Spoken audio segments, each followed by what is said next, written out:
stă la ușă tot plângând, înfrigurat și tremurând, și-ți bate la inimă blând, dar tu îl ții afară.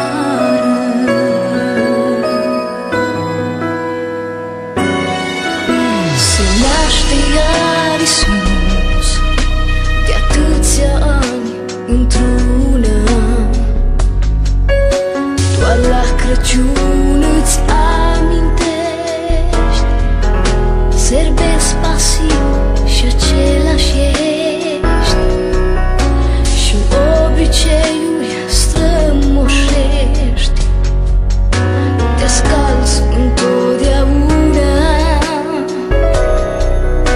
doar la Crăciun îți amintești, serbezi pasiv și același ești, și obiceiuri strămoșești, te scalzi întotdeauna.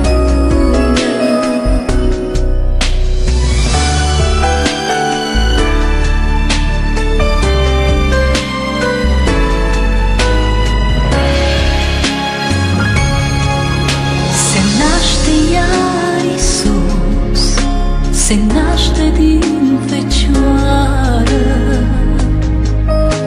Deschide-ți ieslea inimii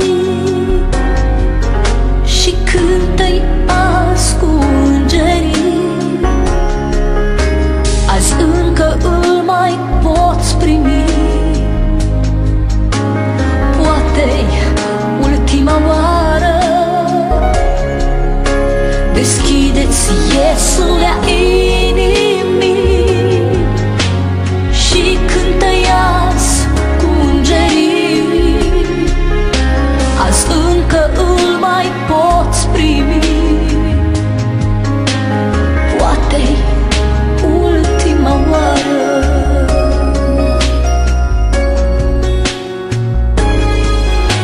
Trezește-te acum, prietene și frate,